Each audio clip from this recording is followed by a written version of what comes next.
in my eyes and based on what I hear around me, a lot of the people who watch you for your directness. You're very direct. You're very very upfront.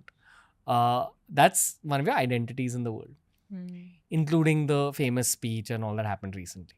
My first thought when I was watching that speech was, all these other white people in the room, did they come up and diss you after?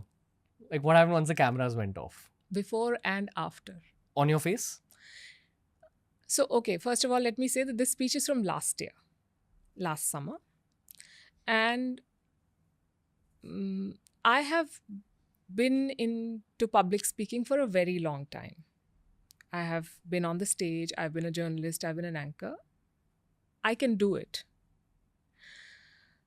But on that day at Oxford University, I felt pressure and tension. First time in your career?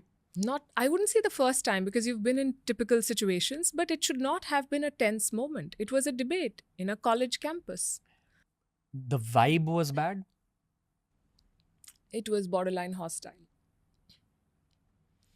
And it was not a nice feeling, because I felt that the audience had very strong preconceived notions about India.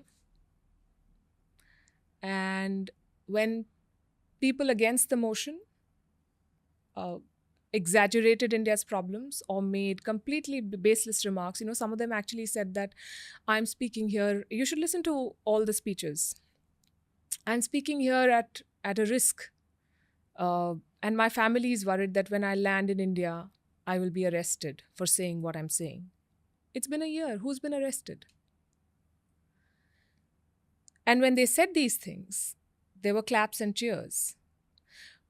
And then here I am giving data and facts on India's progress, and there is pin drop silence. And the most disheartening part of it was that the people maligning India are your fellow Indians who are standing. You don't have to agree with everything that's happening in your country. Within a family, you have disputes. You debate, you disagree. But are you going to go to a foreign university and some of these people are members of parliament, they are associated with political parties? It's quite sad, And I figured that day that, by the way, we lost the debate. But if you have to win a debate there in such a setting, or if you have to find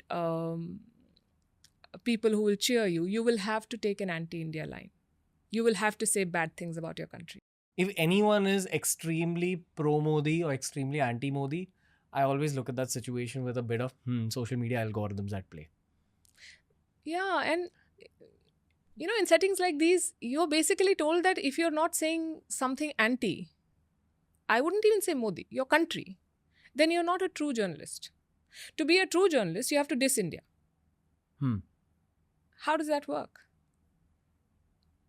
Because as of now, the Western Bloc is the most powerful from a soft power perspective. What we spoke about a little earlier. They control the narrative, yes. I mean, I've wondered the same thing. The whole Veer Das speech was controversial. And for some reason, I'm also a poster boy of being very, very pro-BJP and pro-Modi. My angle on human beings, and this is after doing 700 podcasts, is that if you have very, very strong opinions about something, then are you even ready for a conversation? And my other angle is that no matter what your opinions are, no matter how anti-BJP or anti-Modi you are, don't diss India on a global stage. It's the equivalent of scoring an own goal in football or like a purpose misfield in cricket, which shouldn't happen. I think that's your national duty. That's how I look at my role as an Indian on a world stage. I mean, you could argue that it was a debate at the end of the day and they had to present their side. But there's a way to do it. And I would say that every Indian outside of India is India's brand ambassador. Yeah. Right? So you can't make baseless claims. You are negatively affecting the soft power of your own motherland when you diss India on a global stage. at least talk about it in a more nuanced manner than blindly saying, oh, I'm going to get arrested for what I'm saying, this, that. I think it stems from something else also. It stems from the fact that for whatever you do, and this is the again the battlefield here and the independence that we got in 1947 versus the independence that some of our uh, fellow citizens are still seeking mentally from colonial powers. You still need validation for your systems from the West. You still need them to say that, yes, this is right and this is wrong. This is a perfect democracy. This is not a perfect democracy. This is freedom of speech and this is not freedom of speech. I've been saying this for many days now. On American campuses, on European campuses, there have been protests. You should look at the pictures. Have you seen the pictures? These are cops in full military riot gear, cracking down on students who've set up tents. In Europe, they actually had a bulldozer, trying to break up a protest.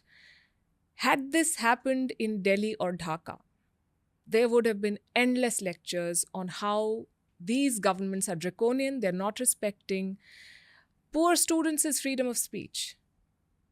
But when it happens in Europe, and I'm not supporting the protesters, I mean, they have to know where their limits are. But that is true for all protesters everywhere. You can protest only within what your law permits. When you block highways in India, then it's supposed to be a protest for a righteous cause. But when you block highways in Canada, police will come and beat you up, and that should be okay because you are affecting law and order. How do these double standards work? Because the West is telling us what is right and what is wrong, and some people here believe that that is the way it should be. That is what I'm challenging.